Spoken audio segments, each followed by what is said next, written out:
I can tell, especially from the questions that I get from people, that people are like anxious Yeah. and Like, tell me what's going to happen. yeah. And Yeah. I can't tell you what's going to No, happen. we cannot. I We cannot. Please don't I- ask us to tell you what's going to happen.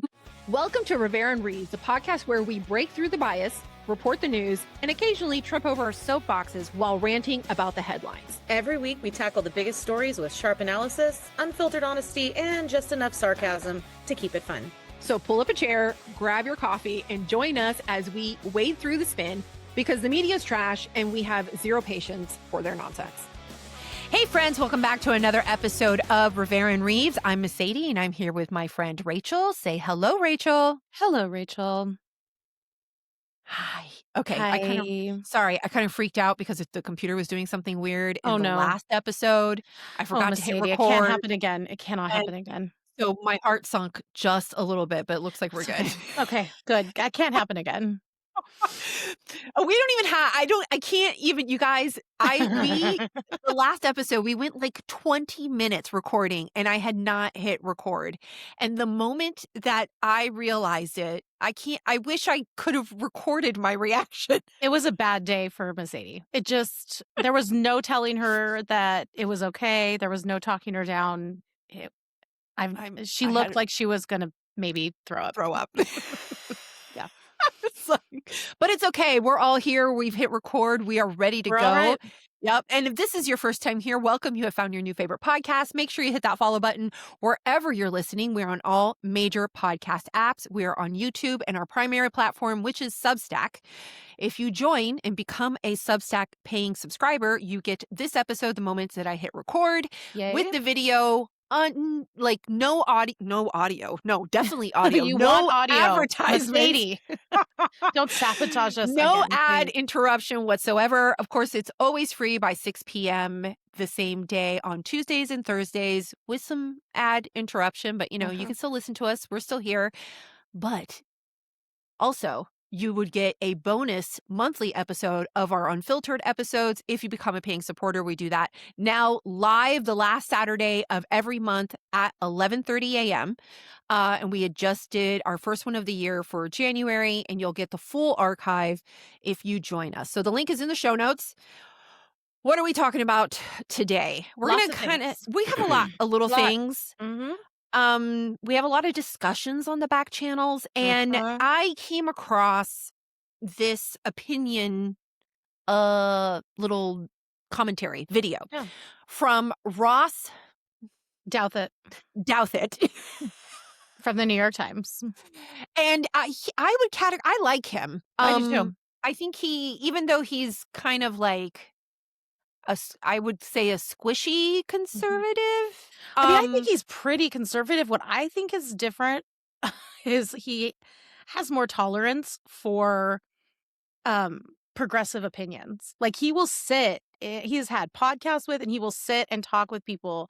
And I'm like, how are you not losing your mind right now? Because the stuff they say is, and I think he would agree if he had to be honest, legitimately like off the rails. But he is very patient and he has a very mellow energy to him. Yes, he does. He's had some fascinating, actually one of the most fascinating interactions that he had a few months ago was between Helen Andrews and I can't remember the other woman's name, but Helen Andrews had written an opinion piece or like an essay for Compact about the feminization of the workplace and how a lot of like all of this like rise of woke, so to speak, is because of the feminization of all of these institutions. And so he had her on with this other woman who was actually pretty conservative, but they had a differing opinion. They had a different opinion. So it was very interesting. Oh, was it Leah Sargent Labresco? I think that's who. I think so. I know that she's very like most of hers is about being supportive of pregnant women. She's very anti-abortion, creating an environment that is helpful for women who want to be in the workplace and are also mothers. Yeah. So it was just a very interesting dialogue. So he has always some interesting people on. For sure. And I think he has some pretty good takes. And so all of that to say that I know he can kind of get like a little bit of a dismissed or a bad rap because he's an opinion writer for the New York Times. And he's also an academic, so he has like highbrow taste in movies and literature, and he can kind of feel not off-putting, but definitely uppity. like I'm smarter. I'm smarter than you for sure. Yeah. And I have one of his books, is it The Rise of Decadence or the Decadent Society? Oh, darn it. It's his last book he put out. Really good. Like really, really, really good. I enjoy him. I've enjoyed him on everything. Now he has his own podcast, which is where he released this like 4-minute commentary. It's Interesting Times is the name of which his is the new one that he did this debate with Helen Yeah. Andrews and this other woman who I am so sorry I cannot remember her name. I'm gonna look it up. Keep going. We want to give her her due. Yeah. But I think he did this little opinion piece, and we're gonna listen to it together. It's about 4 minutes long, so we're gonna probably pause it and comment and kind of go back and forth on it.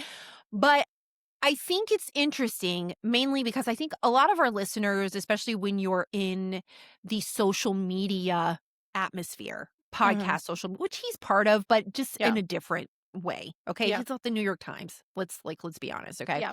He's an academic. Yeah. So you won't hear certain voices. And I would consider him to be conservative normie voice. Yes, I think so.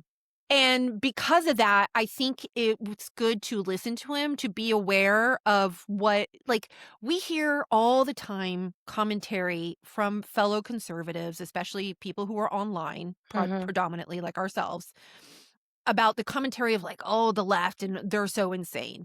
Yeah. And, everything over here is like, it's a little crazy, but it's better than any other option. And we're coming up on the midterms.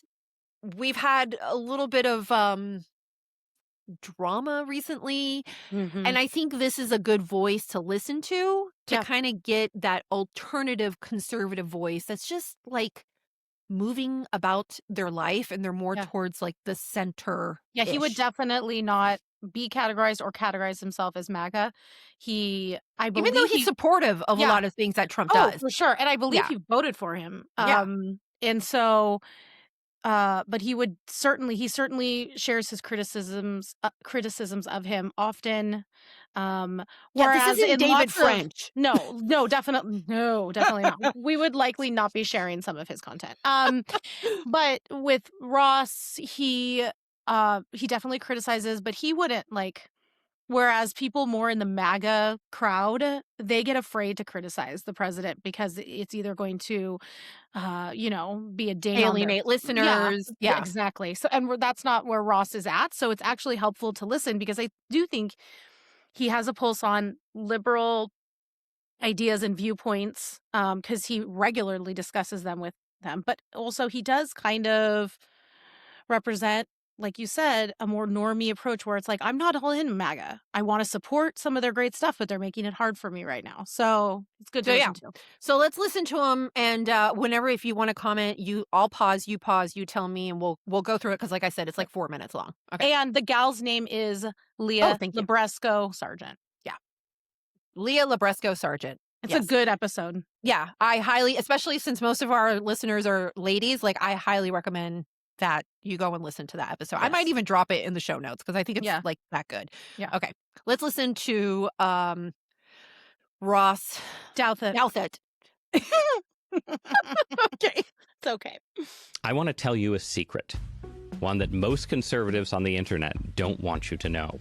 A year into his second presidency, Donald Trump has lost the country. The majority of voters believe the country's worse off today than it was a year ago. Approval rating at 37%, the lowest of his second term. A failure. Fail. And the grand coalition that he united to defeat Kamala Harris has evaporated. And all of this was predictable. From the first days of Doge through the debacle in Minneapolis, the Trump administration has consistently governed as if swing voters aren't part of its coalition. And now, guess what? They're not. Republicans faced a major loss over the weekend when Democrats were able to flip a reliably red state Senate seat. That's an over. Okay, so I want to talk about that reliably red Senate seat. Yeah. Sorry, I couldn't think of the words. Yeah. Before we move on. So that in particular, And actually, there's been other instances, too, where there have been either it's been because of special elections. So there's been some special election that has been either red or pretty conservatively red, or maybe it was blue, but the shift to red existed at the time. Like, for example, the situation with obviously Trump didn't win Virginia, but there was a pretty significant swing to the right in Virginia. Yes. And now with Abigail Spanberger. My governor. Yes. Excellent. Wonderful. There was a pretty drastic shift in the other direction. So there's a lot of those little things that are going on right now during these special elections that have a lot of people on alert. And special elections are special in the sense of they're out of the regular election season. They won't have somebody on the ballot like a president that drives a lot of people to the polls. And unfortunately for Republicans, especially when you're in power, people kind of disengage from politics because they think they're in power, so they don't have to worry about it. And then they don't show up at the polls. So this particular one that he's talking about in Texas was a state level Senate seat in the 9th district, if I'm not mistaken, which includes portions of Tarrant County, which is like South Lake. I lived in Texas for a while, and then also heading a little bit north. So it does have a percentage of a suburban population, but it's not the suburbs like they also say it is. But there is definitely some overlap. So this particular seat has always been red. They had a special election and it flipped blue, and it also flipped pretty significantly blue. Yeah. And there's a few things there, however, because the Republican ticket was split with two people on it versus the Democrat only had one. Yeah. So that was one of the issues. It's kind of like a little bit similar to New York, not to the same extent, but how that Sinwha, how do you say that? Yeah. What was his name? The guy with the beret. Yes. And our favorite, oh my gosh. Cuomo. How are you remembering the names? And I'm not. What is going on? But they totally split the ticket. Some people did say, I mean, it probably wouldn't have happened, but if the beret man had dropped out, they could have put, Cuomo with, a little bit less light between him and Mamdani. So, But that Texas seat has a lot of Republicans worried. Yeah. It just does. And I know there's a lot of there are things that are like, well, it was a special election. There was a split ticket. Yeah. But also those two Republicans outspent that Democrat. By a lot. Yeah. And that is concerning. Yeah. And right now, the election and the electorate is weird. It is. It's just weird. It's weird in both directions on polls for both sides. Yeah. So I wanted to provide that context because he doesn't elaborate on that. He just mentions it. But I'm not dismissing it, but it's also like not, it's like, it's not like the perfect comparison or perfect example. And it's like an asterisk because it's weird. It's a weird thing. Okay. Let's continue. Let me put it in the right place. Okay. That's an over 30-point shift to the left. If you ignore this, you're going to ice yourself out of a majority come the midterm. But here's the thing. It isn't moderates and swing voters who lose out when the Trump administration becomes unpopular.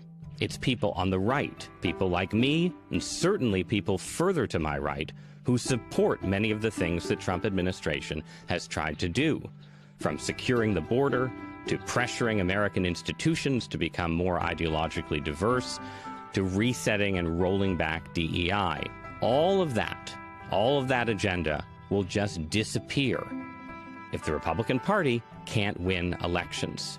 And it will disappear especially rapidly because it's an agenda that has been pushed primarily through executive power without congressional buy-in and support. In the long run, you just can't have a transformative agenda, large or small, if you don't keep moderates and the general public on your side. Now, that may sound like an obvious point, but in fact, both left and right treat it like a grand secret or a reality that they're interested in denying or suppressing. Throughout the Biden era, I had to listen to liberals tell me that actually Joe Biden was a popular president, very successful, maybe misunderstood only because of right-wing disinformation efforts. We all He did. is vigorous. Yep. He is mentally acute. And I'm telling you, this guy's tough. He's smart. He's on his game. And over the last 4 years, he's been showing up for the American people. When the reality was that Biden had governed to the left of the country, things had gone badly, and his coalition had cracked up. Simple as that. Now the same thing is happening on the right. If you listen to the influencers who sit at the heart of right-wing politics right now, This is interesting. Who they'll do you either use? tell you that Trump is a great success. I don't think anyone understands optics better than the president of the United States. I think that he is legitimately the best in the business. Or they'll say the only problem is that Trump hasn't been aggressive and revolutionary enough. They need to escalate the fight against illegal migrants in a strategic and sensible way. We need them to get out of the country. There's no one to point out the bleeding obvious, that the Trump administration is failing because it is making many millions of normal Americans feel totally freaked out. I regret voting for Donald Trump. So I work on my family's farm, and we've lost our best hands because of Trump's deportations. And the conservatives who are willing to say that are the kind of people who are easy for parts of the right to dismiss. New York Times conservatives, Trump skeptics rather than true believers. But damn it, I'm right. I was right when I warned liberals in the Biden era that they were losing the country and enabling Donald Trump's return. And I'm right when I tell conservatives and populists the truth that they don't hear enough of on right-wing media, that unless the administration finds a way to seem a little bit more moderate and just a little bit more normal, there isn't going to be any Trump legacy at all. I have lots of thoughts about this. I'll start real quick and I'll make it brief. I don't think his characterization of Ben Shapiro was correct. Just simply stated, as a person who listens to Ben Shapiro a lot, he often is like, dude, Trump, this is get it not together. it. Yeah, often. Okay, so it's easy to clip something to make it work in your monologue. But I mean, definitely Ben Shapiro voted for Trump and has campaigned for him. But he also has said multiple times, like, hi, knock, knock. Can we be normal? Yeah, 2026 is coming. Please, straighten up, fly right. As far as Matt Walsh, I don't disagree with him. I'm sorry. I know that there are moderates who would not agree with him, but then they're not listening to Matt Walsh anyways. Yeah. And then I love Ross is literally just like, listen to me. Cause that's not, I listen to him all the time. That's not how he usually sounds. I love his he's voice. usually pretty like I mellow. love his cadence. And he is just like, I've had it enough. None of you listen to me. And I am right. Gosh darn it. But I also think too, his categorization or like the way he portrayed the people who Trump is going to lose. And then he gave the example of the guy on the farm who's like, oh, immigration has lost us, or deportations has lost us our best workers. I'm like, well, bro, then hire legal workers. That's not a fault of Trump. And should he stop deporting illegal immigrants simply to pander to the middle of the road? Like, I don't agree with that. So, well, and I think like specifically in that situation, I mean, I think there's been a lot of conversation and I'm not in support. I don't know where I stand on this, what I should say. But like historically, there were migrant workers where they would come for a season, they would do the job, and then they would go back. Like there was like a work permit situation. That's not the situation that we've had over the last few years with the Biden administration. Right. Like it's not the same. We can have that conversation. That's fine. But I also don't necessarily, I think listening to that, I agree with a lot that he says because there's a frustrating difference between the optics and how people feel and like the facts on the ground, and it's true that, if you are a normie person who does not go into the weeds about, for example, what is happening in Minneapolis or what the administration's actual policy is and what you're getting is the sound bites that leak your way either via social media through mainstream outlets, of course you're going to be in like a nervous panic mode or whatever.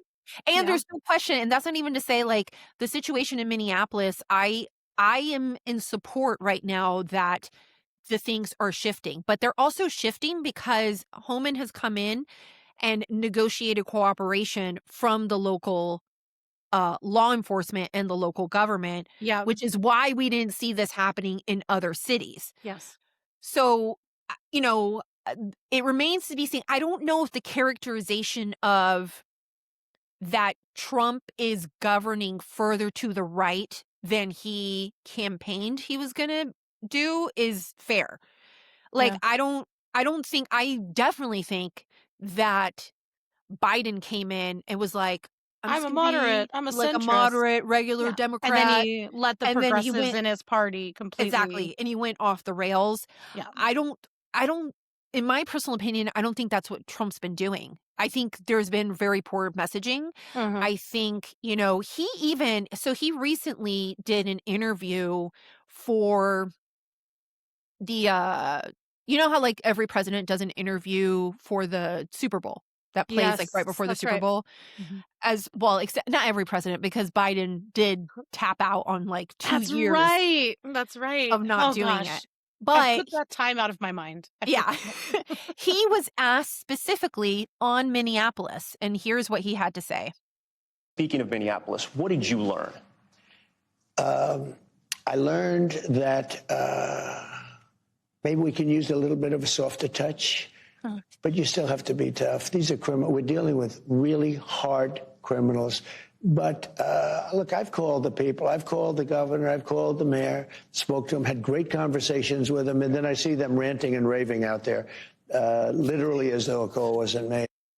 First of all, just real quick. Yeah. That gold is everywhere. That's all I saw when you panned to that video. The gold. I'm sorry. Carry on. Let's get That's serious. okay. But my point being here is that I get where Ross is coming from. And I agree with him in the sense of, we're coming up on the midterms, and there is a likelihood, just historically, it doesn't even necessarily have to be about the president themselves. Yeah. But historically, the House always flips. Yeah. And it like stabilizes and forces, I don't know if this will happen, the House and the Senate to work to together. compromise and work To together. do their job. Correct. That is history. It would be actually odd for Republicans to keep the House. I don't know if we're going to have the blue wave that they're speculating, like 40 seats, like anywhere between 20 and 40 seats. Because remember during Biden, they were expecting a red wave, and it was like, it wasn't even. I know. I mean, it flipped, but it was like, meh. Yeah. It certainly wasn't what they had hoped for. No, it was just barely. So, and I think, and obviously I'm sharing my opinion here, but it remains to be seen how it's going to play out. Because currently we have Minneapolis was the focus for several weeks. And you see that the administration is making some compromises and learned from his lessons. If he was a true boot on your neck authoritarian, like, you would not be hearing this. Exactly. Okay. Right. You would not be hearing the change of tone. And Holman, actually, he talked about why the drawdown was happening in Minneapolis. Given this increase in unprecedented collaboration, and as a result of the need for less law enforcement officers to do this work in a safer environment, I have announced effective immediately we will draw down 700 people effective today. 700 law enforcement personnel. We have also fully integrated CBP personnel into the ICRO team structure under one unified chain of command. Not two chains of command, there'd be one chain of command here. Any large enforcement operation I've ever been involved with, there's one chain of command, and that's where we're moving forward. I play that because you see the administration is making a shift. Yes. It's like, you work with us, we'll work with you. You don't have to enforce federal immigration law, but back Let us our do our officers job. and let us do our job. Yeah. And I don't know right now, like, so far you've had Fry is still out there going, well, they still have, over 2,000 officers here. I want them all gone. You had another state, I think Minnesota rep, that was saying, the authoritarian, still the Gestapo type language is going on because they're enforcing federal laws. Well, I think that if I'm honest, I think that they're mad that Homan and Trump are willing to work with him. It would be much easier if Trump wouldn't call him on the phone and talk with him. If he wouldn't send Homan there, then that would be perfect. They would look exactly like how they're being categorized. They'd look like authoritarians who want nothing to do with state governorship. But they're not. They're going in there and they're working with them. And then Trump on the back end's like, yeah, maybe we'll change up a couple things. They don't want that. They want them to be exactly how they're driving the narrative to be, which is dangerous tyrants who want to control everything from the federal level. So I think that's why they're still out there. Well, and I would say that it also is a reflection. It's like they said from the beginning, if you cooperate with us, we don't have to have such a presence there. Right. Yeah. Now, even though Democrats are trying to, activists are trying to say, oh, we're succeeding, they're drawing back, keep fighting. And I'm like, I feel like you're going to overplay your hand. Let me just tell you, I can admit that the administration and Kristi Noem, we've already shared our 2 cents on Kristi Noem, did not manage the situation well. And I think that this is an appropriate response and strategy. Yeah. Okay. Yes. If you continue with the creating blockades in the middle of a street to check people's license plate to make sure, regular people's license plate to make sure that they're not ICE, I feel like you're going to overplay your hand. Yeah. And the Democrats in the House and in the Senate are also doing this with this fight over the DHS funding. And I have here where Jeffries and Schumer made 10 demands for DHS funding to include a judicial warrant requirement, mask ban, restrict operations near schools, churches, and polling places, which, I guess we can talk about some of those. And then allow states to sue DHS, which would then create an issue because it sounds logical, but then you're having an issue of the state and the feds weaponizing one another. Do you understand what I'm saying? Instead of them policing within themselves, which and I is feel what that's never going to end well. That No. is a recipe for mass disaster. Absolutely. And even before all this happened, Kristi Noem announced that the body cams were going to be, because there was funding for the body cams. It was about deploying them. Yeah. So she announced that they're going to deploy them in Minneapolis. So you have a drawdown, right? If you're cooperating. You have body cam footage, which is what I think they want all the time. Great. And I think it is great. Yes. Yeah. I'm totally for the body cam footage because I guarantee you're going to get a whole bunch of lunatics harassing officers. Yes. So I am not opposed to this. No. So I don't. And then the conversation about the masks, well, is the local law enforcement going to step in and deal with the doxing of officers and their families and their children? That's right. Probably not. Deal with that and we'll take off the masks. So in Minneapolis, they literally just arrested a guy today where... Oh, that's right. I saw that. Yeah. So this guy had posted a video on TikTok or something like a moron. Look in my eyes. You're a moron, dude. Yeah. Where he's wearing a, what do you call it? A bulletproof vest. He's all tatted up. He says anti-ICE, Antifa. He's calling for people to arm themselves and go down to WaPo to fight the federal officers. And then he started doxing officers. Guess what? He's in jail right now. Yeah, I was going to say, do these people think that law enforcement doesn't have a pulse on what's happening on social media, or that they what or do they want to get They caught? had another one want to get caught that they just arrested in Illinois. His name was Jose Ramirez. And so he had obtained, so you remember those FBI vehicles that had been broken into and they got all the sensitive documentation? Yes. And then not even 24 hours later, these officers started getting harassed on the phone. People calling their children and telling them that they should be embarrassed that their parents are federal officers. These are grown adults that are doing this, by the way. Yes. I'm sure there's he's a couple in jail also. Goodbye. Goodbye. You have no place in polite society. I'm sorry. So I don't know how, and I play all this because everybody's very anxious right now. I even see it our friend of the podcast, Sharon Says So, just did I'm being sarcastic, everybody. I know. Just to clarify, she did a reel where somebody was like asking about losing the midterms, or like if we lose the midterms. And Yeah. obviously, even though for ages she tried to make herself nonpartisan, she clearly is partisan. She's done now. She's done pretending. Yeah. And she's like, we'll stop because we are absolutely going to win the midterm. We're going to get this back. We're going to do it. And I bring that up because everybody has this anxiety coming up on the midterms. Yeah. You hear it from Ross here. You hear it also from Democrats, just like normie Democrats, like really wanting, and like, let me tell you, they're activated. Yeah. So I think it would be naive to be like, anyone who's just saying like everything's awesome, the economy's I think things are going to improve, but I don't think you should be like ignoring the situation or like the way things are on the ground right now. And understanding the optics of everything that's happening. Normie, like not super engaged on social media, not necessarily high information voters. They're not watching TV and scrolling X all the time. They're kind of getting a pulse by how much they spend at the grocery store, the gas, and what their friends are saying, and what their friends are saying. And if their friends are like, dude, are you watching what Trump is doing in Minneapolis? It's scary.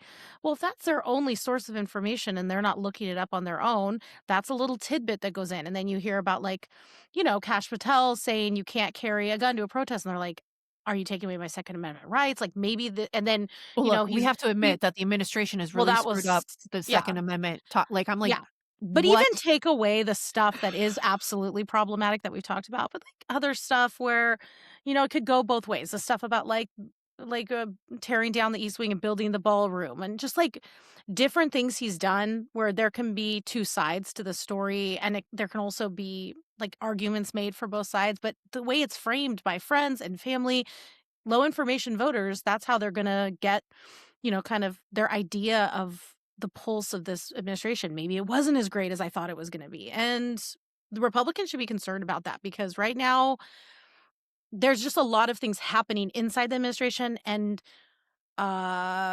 the good stuff that's happening that I feel is net positive is not getting enough press. Like stuff that, HHS is doing. It's quiet. Well, even the economy too. But the problem is that, it's really hard to dig out of a economic hole that was because a lot of people are thinking, oh, I want to be back to where we were before Biden. Yeah. Well, that's not. No, you don't. No.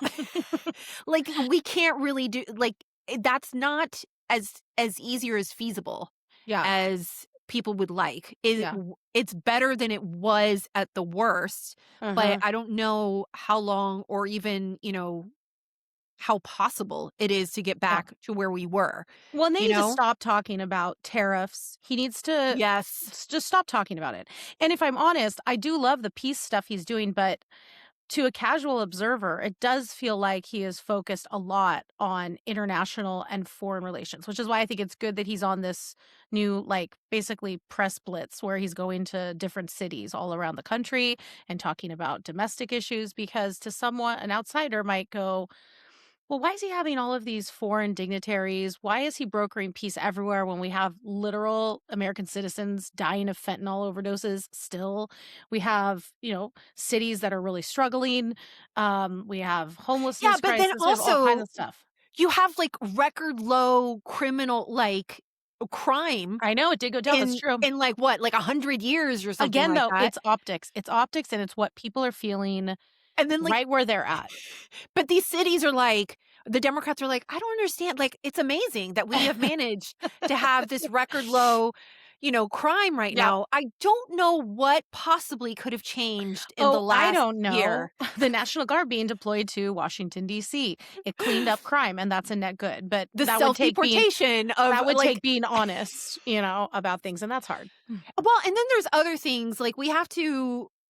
I think there's also been a shift to, and people forget not only how bad the border was and how it's just like so bad stopped. It's literally like stopped.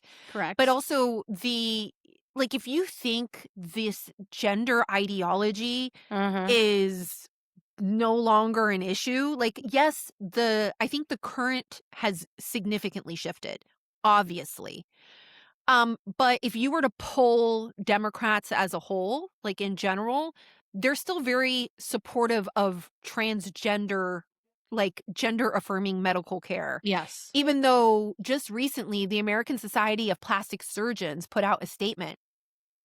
And they're a major medical group and recommends delaying transition-related breast, genital, and facial surgery until patients are at least 19 years old, which I still think is too young, but that's just my personal opinion. And on top of that, you also had a landmark verdict of a detransitioner in New York. Yeah. Who had a mastectomy, I think a double mastectomy at 16. Yeah. 16! Yeah, I want to know that story, and I want to know where her parents are. Probably, Well, and that was the thing, because in that particular case, so she was granted $2 million in damages. Her name was Fox Varian, and she's now 22 years old. And she sued her psychologist and plastic surgeon and said that the mother said that the psychologist, in particular, Aaron Horn or something like that, browbeat her into consenting. Browbeat the mother into consenting. Yeah, and they do that. They do that by telling you, would you rather have a trans kid or a dead kid? You get one. You get a pick. Pick, because your kid's going to commit suicide if you don't let them make this, irreversible change. And so parents feel like they have no choice. Now, of course, the more it's getting talked about, parents are feeling like a little more empowered to be like, no, I'm not going to do this. But then you also have these wackadoo blue states that are like, oh, well, if your child wants to transition and you don't allow them to, then we're just going to take custody of them. And that is legitimately being written into law in certain places. So we haven't fully turned the tide and gotten away from this, but it is a step in the right direction. And you have, we talked about this. Did we talk about this on Tuesday? There's two now. The hospital in Minnesota has said that they're not going to do trans surgeries anymore or give puberty blockers. And then the American, was it plastic surgeon? Yeah, I mentioned that up at the top. Yes, where right. So they said that it's starting. It's starting. But I mean, it's starting, but it's like, in both of these, one of the two largest issues that I would say won the election was immigration and the trans medicalization issue. Those or two just things. Common sense. We're not living in the same reality. And that's why I'm saying that I don't know if necessarily this characterization of Trump being far right.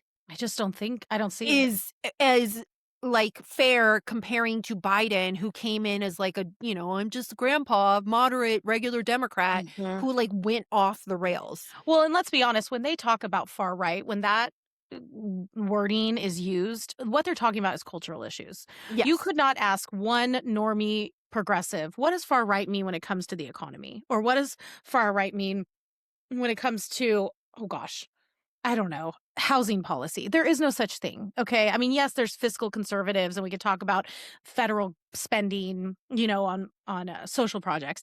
But when they talk about far right, they mean abortion, freedom of religion, guns, and trans issues. And so if we're going to talk about what far right is, that is not Donald Trump. And it's really not JD Vance either. I mean, I would say JD Vance is probably more right leaning than Trump is. Oh, yeah, for sure. If he had his way.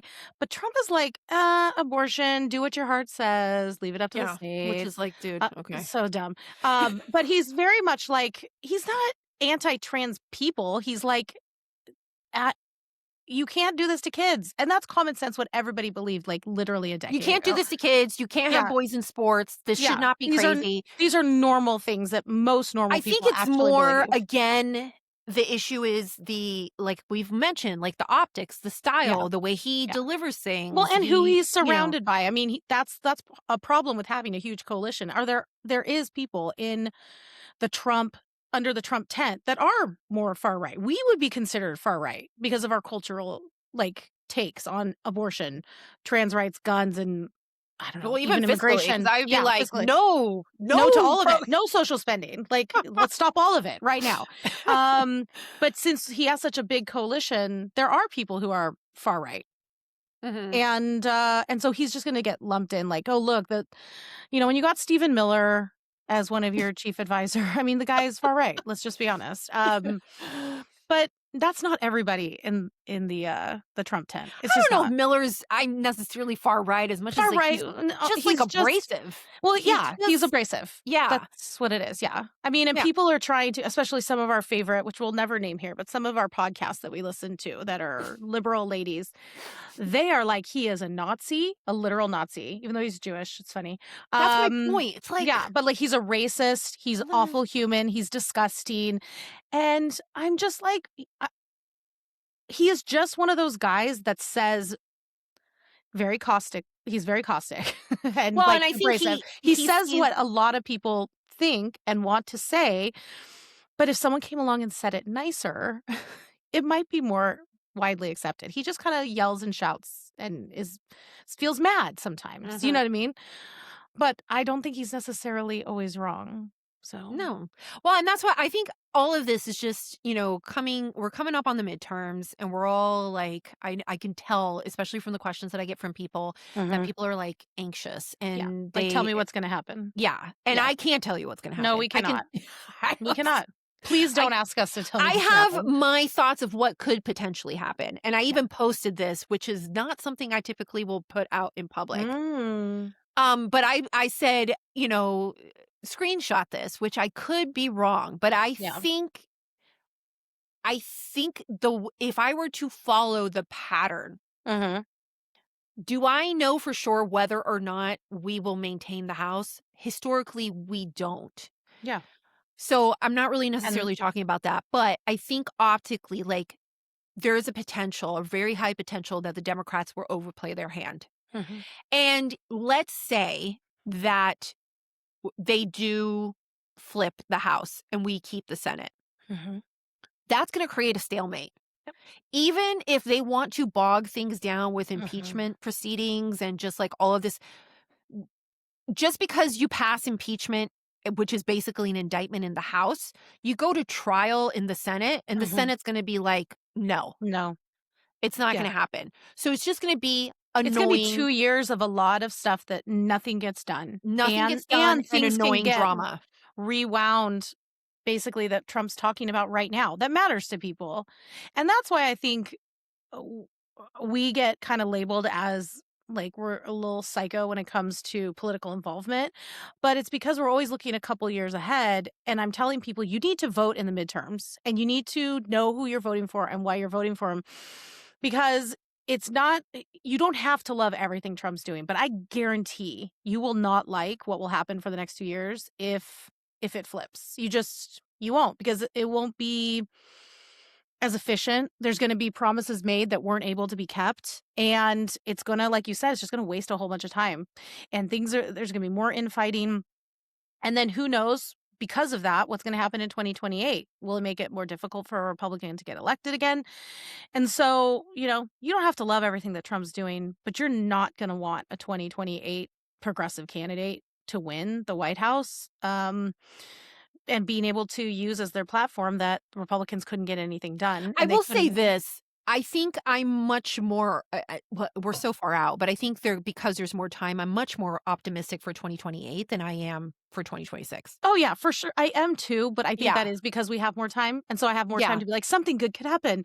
But 2026, I'm not super optimistic either. So take that. Yeah, we'll see what happens there. Everybody, sorry. Apologize. But let's make fun of some people. Okay. So, well, I don't know. Okay.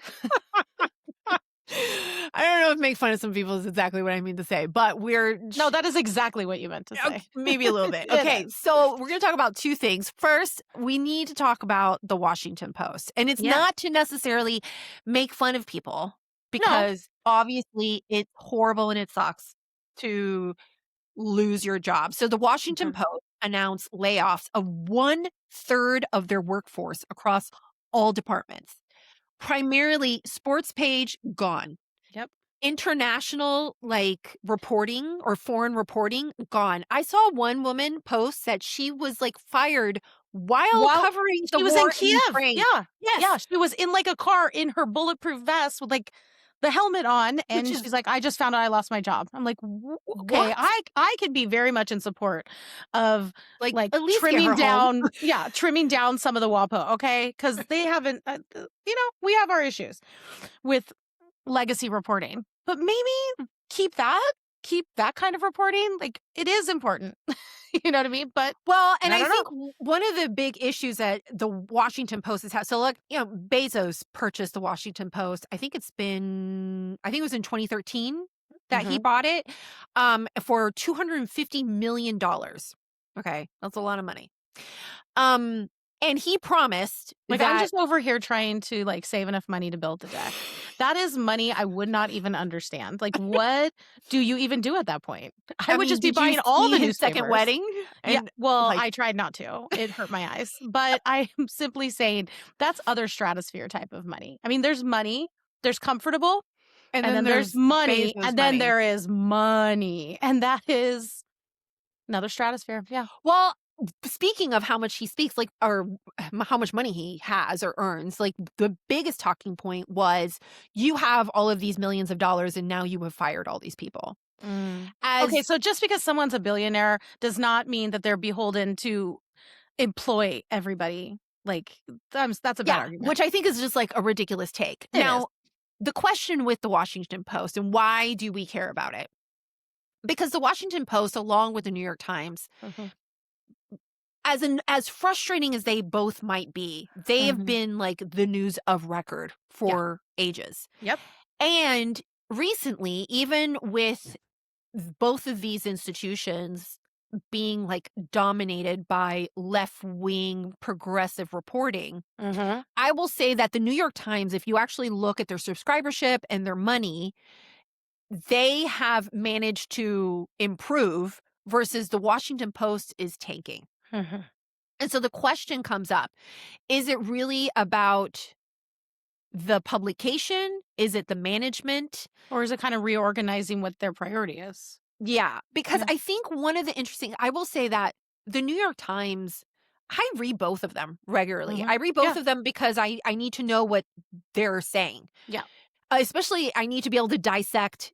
Because I just did a post the other day where I got really annoyed by this article that was trying to insinuate that administrative orders were a secret weapon that the administration was using to silence 60-year-old Jewish immigrants or what. It was an insane exclusive take, which is for free on my Substack if you guys want to read it. Okay. So the Washington Post does that versus the New York Times has recently gotten a lot of flack about being a little bit more centered with some of their reporting. They were one of the first ones to come out about, I'm talking about in the legacy media, about the trans situation and how the medicalization is actually maybe becoming a problem and how boys in sports is actually maybe becoming a problem. Maybe not a great thing. Yeah. Maybe not a great thing. And they got a lot of pushback, a lot of blowback for that.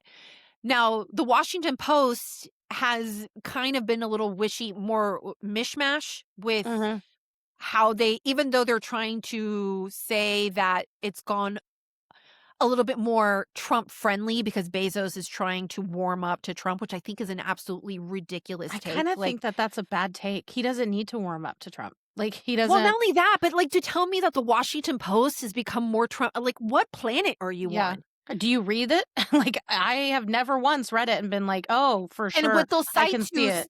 What they'll cite to specifically was that the Washington Post didn't do an endorsement for the election. Fine. Which there was also I think the LA Times didn't do an endorsement for the maybe election. we should stop doing that. Maybe these people that said these are the same publications where you've got these lefty progressive influencers who are how dare the Daily Wire be in, the White House press briefing room? Oh, yeah, because they just got political. Yeah, you're kicking out Politico and Washington Post and CNN. They're unbiased, true reporting. I'm no, they're not.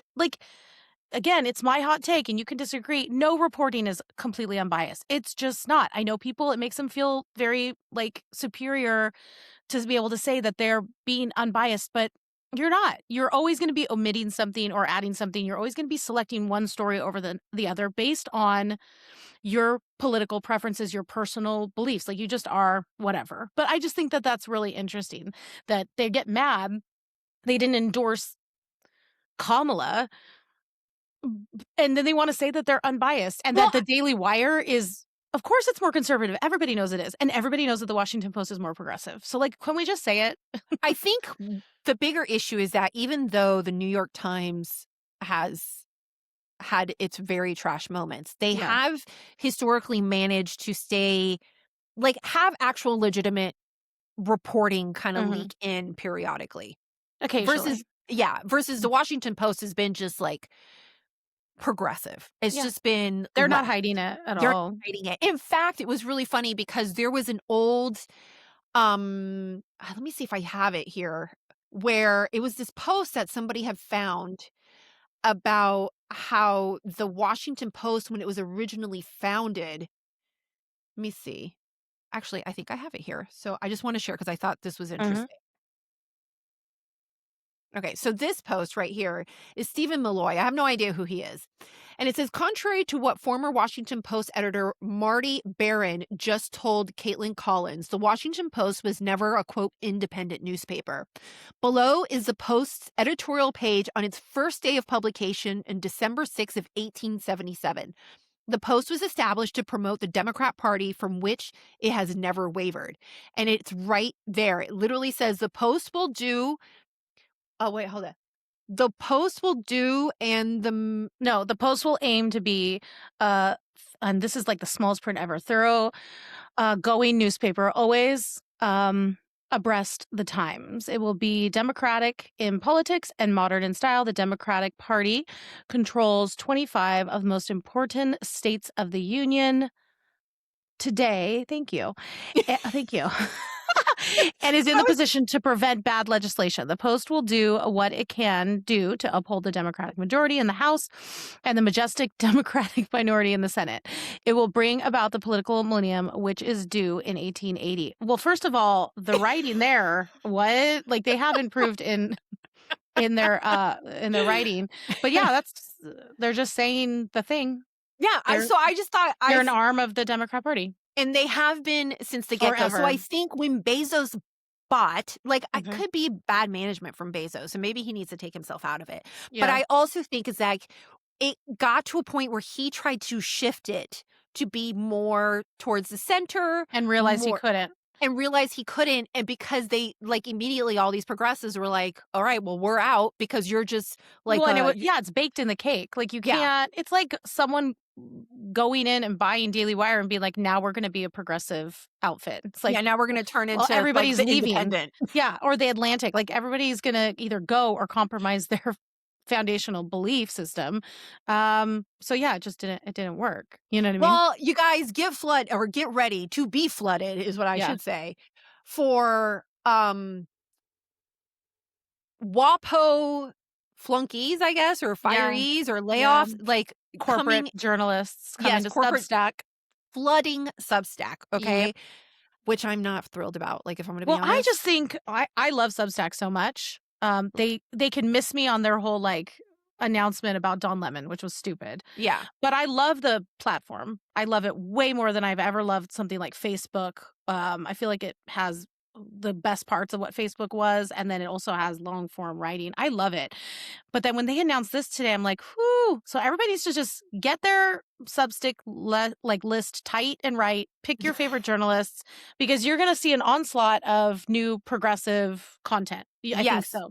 So Catherine Valentine, and she is like, I was like, who is she? And she is like, I'm going to go over to her profile. She is the head of the news and politics at Substack. So she posted on her X, launching an emergency Substack Washington Post masterclass with Chris Cillizza, who I think wasn't he on MSNBC at one point? No idea.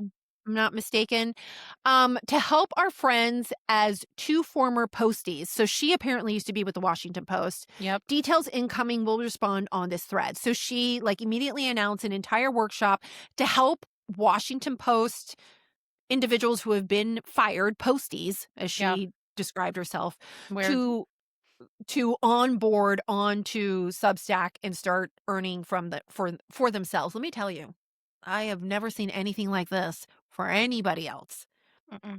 Never. Like literally, even Stephen L. Miller, which he posted, he says, "Why is the head of politics at Substack pandering to the fired corporate journalist?" Exactly. I think that's really interesting. Well, and we've seen that. So like, who's come over? You had Terry Moran came over to Substack. You have Acosta came over. The Free Press came over. Well, they started here after Barry Weiss left New York Times, and they made it a juggernaut for them. Like, yeah, but I think they're different because they actually like came over as organically, Substacker. and before it was like super kind of mainstream. But there's like a lot of not mainstream. Is Don Lemon on it? I'm pretty sure he's on it. So Joy Reid's on it. They get defunct, they head over to Substack. If you look at the freaking leaderboard, they're always like towards the top, and I'm like, I'm number 40 right now in U.S. politics, guys. Guys, there's a different way. Pick solid journalism. I pump up over to like the 30s sometimes for news and politics, and then I'll like dip back down. So I know it's fun. That's fun. Get there. So my goal is one day, just one. I think that the highest I ever got was like 13 or 14 because I had a couple killer posts in a row, and then of course it went away. But my goal is one day to hit above Heather Cox Richardson. That's my new goal because it's not hard to like eclipse Joy Reid now, but Heather Cox Richardson is my goal. If you're not on Substack, you may not know, and especially if you're not on left-leaning Substack, you may not know who Heather Cox Richardson is. She is she the biggest one on the platform? Well, I'll look right now, but she is routinely in like the top 3 or 4. Like they're always kind of oscillating. So top bestsellers right now in U.S. politics is the Free Press is number 1, the Bulwark, and then the third is Heather Cox Richardson. And then you've got all the normal ones. They are. And what's crazy is almost all of them. I mean, there's very few of us that are conservative that ever make it in bestsellers or in Rising. But like Mehdi Hassan, Midas Touch, it's all, I mean, Matt Taibbi's on there, but like he's more Matt centrist. Iglesias, Dan Rather, Lincoln Square, Adam Kissinger, all of them are Jessica Yellen. They're all basically lefties. And so, bestsellers, those are the top 3. But Heather Cox Richardson is generally in the top 3, if not number 1, all the time. And she has some wild takes. And people love her. And I think it's just, I subscribe to her so I can read it. I don't read it often. But it's just kind of stream of consciousness writing too. It's not, I don't feel like I remember there being lots of links or substantiated like studies when she's writing about certain things. It's kind of just opinion writing, but it's taken as like authoritative, as like fact Bible by millions. In fact, I think she's, let me see. 2.18 million subscribers. That's a lot. Okay. A lot. A lot. I mean, even if like 5% of that subscribe, like and pay, that's a lot. Okay. And 5% is a big number. Usually like your percentage is around like 2 or something like that, between 1 and 2. So 5% would be a really big number. And even 2%, that's a lot. Yep. That's a lot. I know. So I'm very curious as to what this will do to the independent media like world landscape, for sure. Especially with like, you're having a lot of people that have been in, like, I don't mean it unkindly, but they were institutionalized for a long time. Yeah, that's not unkind. That's just the fact. I just don't want it to sound like, I don't mean like, in a what do you call it? Psychiatric ward or anything like that. I'm just saying like they were like in the institution for a long time. Right. And they think that because they have that cachet of being an institution, that it can transfer to their solo platform where they can carry it themselves. Yeah. So it remains to be seen. And I'm not going to lie, I'm a little concerned that, after that announcement post on Substack, where are we going there? If there's too many of them and they start to say like, this person's problematic and they have enough pressure, like, is Substack going to be like, all right, well, and they're going to pull, what is it, a Patreon and start booting people off the platform. Yeah, exactly. So I don't know. Keeping an eye out on that. Speaking of relaunch, let's wrap it up. I have to share this. We have to talk about this. Okay. So yesterday. Oh, I know what you're going to talk about. Okay. I'm like scrolling innocently after my Bible study. I'm like, I just got back from my Bible study. I'm all like chill. I make the mistake. I get online and I still follow the Kamala HQ Instagram account. Mm-hmm. And just for fun. Yes. I see this pop up on my screen. Now, for those of you who are listening, it looks like she's trying to log in and that's an error. And they puts in another password and another password. And now she's in. And it's headquarters and it says tomorrow. So we all thought that she was like, she's announcing. Yeah. We were wrong. It was way stupider than that. So, well, then this morning so immediately I posted, I was like, please, Christmas, let this be it. Like, tell me that she's announcing. That would be the gift. Which for would all be Republicans. fascinating It would be too, wonderful. because Gavin Newsom obviously is trying to quasi-announce. He had like those two profiles back to back. The one on Vogue that said that he was like the most handsome man ever with the silver streaks in his hair, Kennedy-esque, which only made me think of the time that he rolled around on the carpet with Kimberly Guilfoyle many moons ago. And then he also had a profile in the New York Times and they got photographed by Annie Leibovitz and everything. Yes. Then he goes and he makes some kind of big announcement about high-speed rail. And everybody's like, excuse me, dude, this is like the biggest failed project for you ever. So I thought maybe Kamala Harris is about to announce, which would be kind of a big deal because they're both California politicians, right? Yep. So this morning we get this treat. Madam Vice President, what's going on with Kamala HQ? Well, I'm so glad you asked. I have good news. So Kamala HQ is turning into headquarters, and it's where you can go online to get basically the latest of what's going on, and also to meet and revisit with some of our great, courageous leaders, be they elected leaders, community She looks so leaders, comfortable. civic leaders, I know. faith leaders, young leaders. I'm really excited about it. So stay engaged, and I'll see you out there. Thank you. Like, she looks like... Okay, well, this just came out, though. I saved it right before we started that breaking news, a new 2028 presidential poll by Rasmussen shows Kamala Harris as the Democratic frontrunner. Harris, 34%, Newsom, 20%, Shapiro, 10%, Buttigieg, 10%, AOC, 7%. And what that proves to me, honestly, is just like for low information voters, name recognition is the key. one. That's it. And so... Ew. And for a Democrat, not only is it name recognition, but like then you top that with like a female of color. Like that's who the Democrats are still going to go after, even though like she is horrendous. Well, she's just not a good candidate. No. Never mind her horrible policy, whatever they were, because no one knew because she wasn't good at talking about them. She's just a bad candidate, like really, really, really bad. So what is this Kamala HQ situation? I don't know.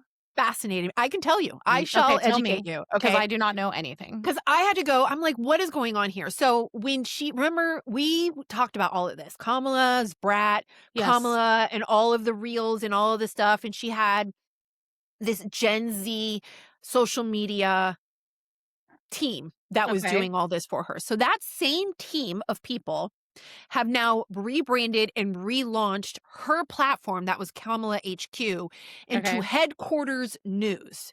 Okay. Okay? Yes. And so they're going to be they're parlaying her followers and her platform into a platform that's going to focus on Gen Z politic news in preparation for the midterms. So this platform is going to, of course, do their trolling of the president, which they've already started doing. Right. But in addition, if you go to their like X page and you look at their feed, there's two things that I want to bring to your attention here. Okay. So first of all, you see Headquarters, a news company, it says up at the top. So this is going to be like a news outlet. I also want to bring attention to their handle that says Headquarters_67. And that, I'm assuming, is a play on the whole like 6-7 that was going on. Which is just which is so cringe at this point to make your handle a trendy Gen Z, Gen Alpha joke that's already on its way out. I was gonna say, but it's done. Yeah. Like, it was finished before my kids could even figure out what it meant. So I don't know. So, and then if you go and you click on headquarters.news, drum roll, please. Oh, dagnabbit. Did it open it? Let me see. Hold on. I got to switch windows here. I'm all like, it opens to this page. Does this look familiar? It's Substack. It's Substack. And but so, it's like, that's it? That's what yeah, it and it's not to? set up yet. So I know this past year has not been easy for... That's it? Yeah. So that's it. Welcome to... And actually, this has more than it had this morning. So this morning, it literally said coming soon. It didn't even have that. So apparently, they're launching a news company that is focused for Gen Z in preparation for the midterms, and it's going to be on Substack. This is weird. And my thing is like, okay. I guess, like, is it smart or is it embarrassing and kind of cringe? Because Well, it could end up being smart, but the rollout of it's embarrassing and cringe. Like her, she said the same words over and over. Faith leaders, young leaders, people leaders, leaders of all the leaders of the leaders.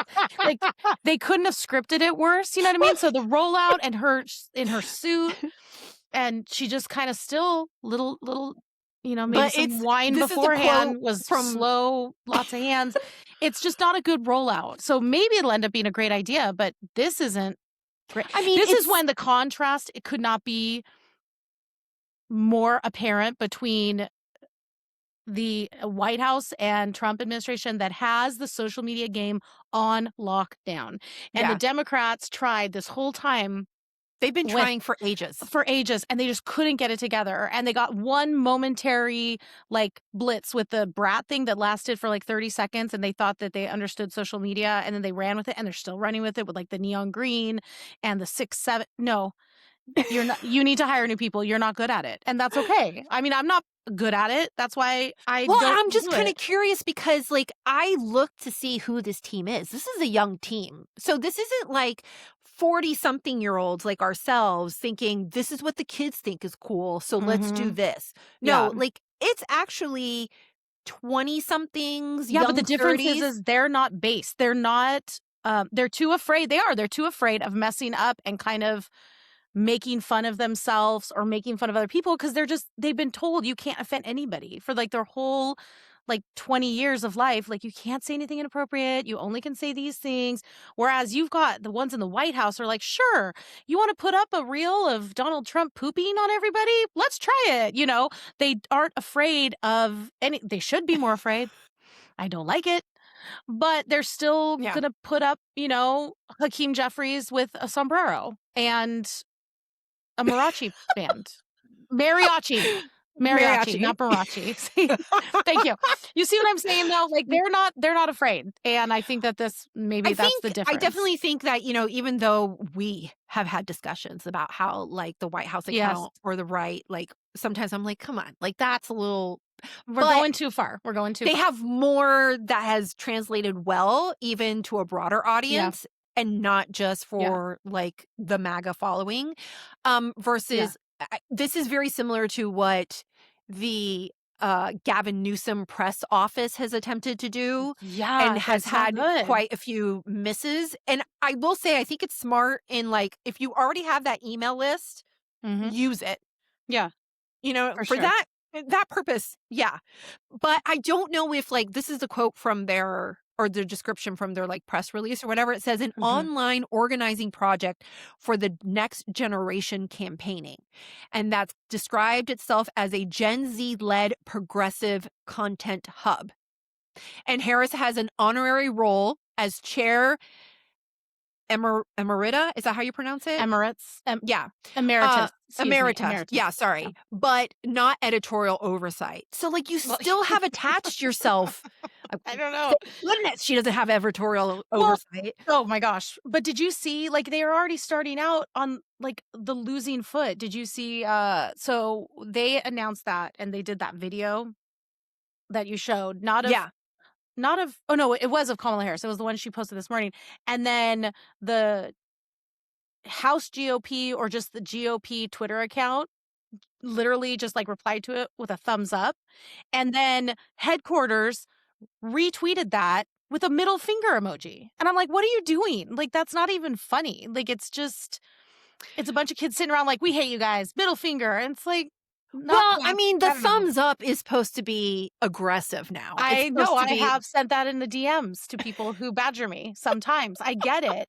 But it's not on the same level as literally telling someone to F off. Like, but I don't know. I mean, don't make me defend them because don't do it then. I think JD has done something similar.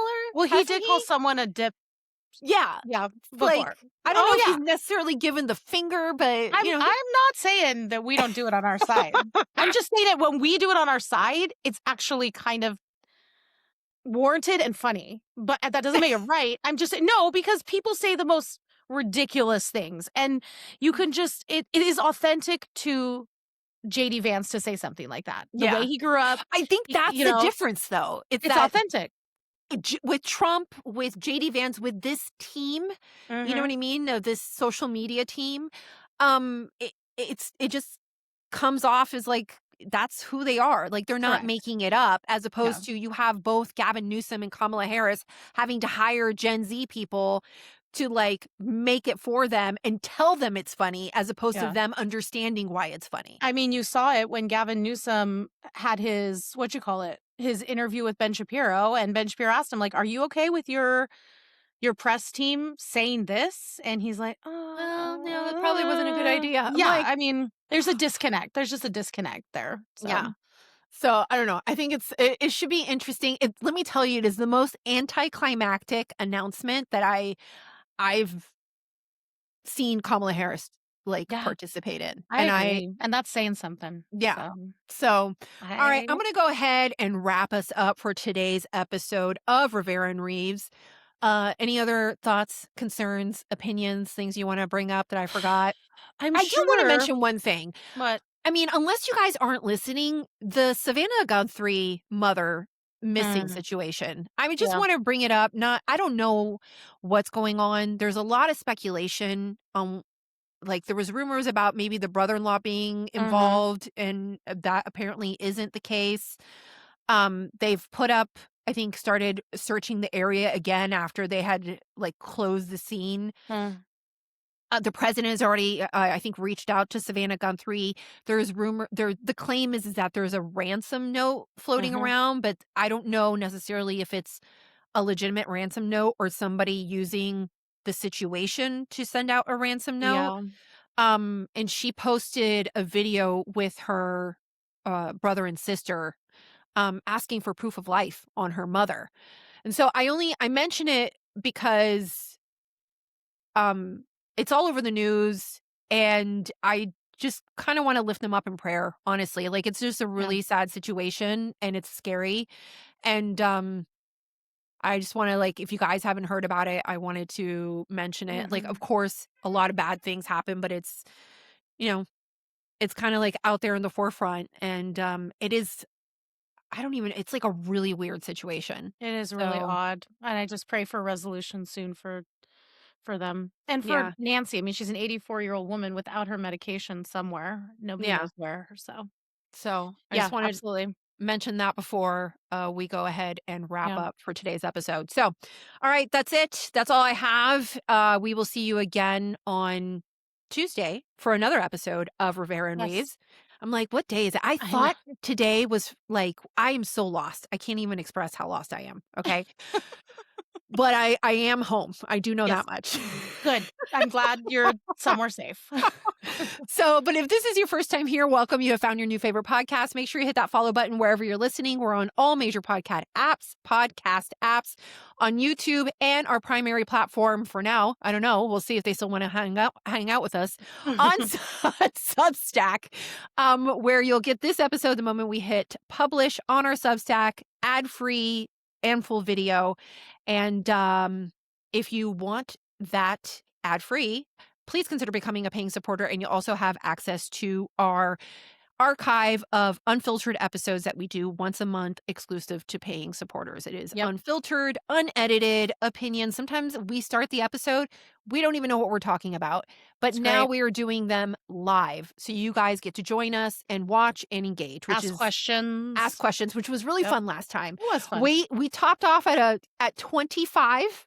Mm-hmm. So the goal is for our next one, we're going to hit 30. Okay. Little baby steps. Baby steps. But we get plenty of listens afterwards. So we really appreciate everyone's support on our little project here. All right. That's it. I'm going to go ahead and call it a day. And here's a reminder that the media is trash and we have no tolerance for it. Okay. Bye.